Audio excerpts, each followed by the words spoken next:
CM Shivraj की वापसी ने दिग्गजों को जरूर सोचने पर मजबूर कर दिया है। लग रहा था कि गंगा के तट पर चले गए हैं, दुखी हैं, भावुक हैं, लेकिन सीएम शिवराज की वापसी ने एक बार फिर साबित कर दिया कि सीएम शिवराज रेस में बरकरार है और सीएम शिवराज का जादू क्यों पार्टी के सिर से खत्म नहीं होता, उसकी वजह भी मैं आपको बताऊंगा। और क्यों सीएम शिवराज की जो वापसी हुई हरिद्वार के बाद, उसके बाद अब सियासी मायने साफ है, संदेश साफ है कि सीएम शिवराज रेस से बाहर नहीं है। सीएम शिवराज अभी भी पार्टी के लिए काफी उपयोगी है। उसकी वजह समझिए।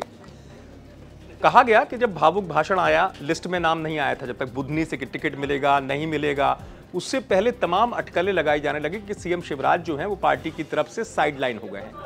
लेकिन जैसे बुधनी से टिकट मिला, ये अटकलें जो हैं इन पर विराम लग गया और फिर ये स्थिति आई कि पार्टी प्रतीक्षा कर रही थी, वेट कर रही थी कि जब समय होगा तब टिकट दिया जाएगा।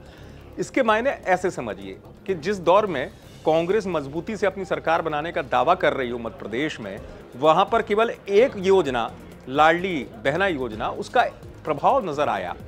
पार्टी ने भी महसूस किया कि ये योजना सामान्य नहीं है, ये गेम चेंजर वाली स्थिति में लाने वाली यही योजना है मध्य प्रदेश में। और सच भी है, ये जिसे समीक्षक भी मानते हैं राजनीतिक, कि अगर कुछ फर्क आएगा मध्य प्रदेश में तो लाडली बहना योजना ला सकती है। अब सीएम शिवराज के जाने के बाद लगा ऐसा कि सीएम शिवराज, अगर लाडली बहना योजना का इम्पैक्ट चाहिए आपको मध्य प्रदेश में, तो सीएम शिवराज को हर गांव कस्बे या बड़ी जगहों पर जाना पड़ेगा। और अगर सीएम शिवराज ही साइड हो जाएंगे तो शायद फिर स्थिति दूसरी हो जाएगी पार्टी के सामने। यही वजह है कि राजनीति में मध्य प्रदेश की सीएम शिवराज को बड़ा खामोश खिलाड़ी कहा जाता है। वो काम पर यकीन रखते हैं और जमीनी स्तर पर क्या होता है कि कनेक्टिविटी के मामले में, जैसा कि कई निजी चैनलों ने भी सर्वे कराए और पता चला कि जो जनता से कनेक्टिविटी है वो सीएम शिवराज सिंह की ज्यादा बेहतर है। जैसे कहते हैं कम्युनिकेशन, संवाद स्थापित करने की कला। आपने देखा भी होगा भाषण देते देते कब जनता के बीच में घुल जाना, मिल जाना।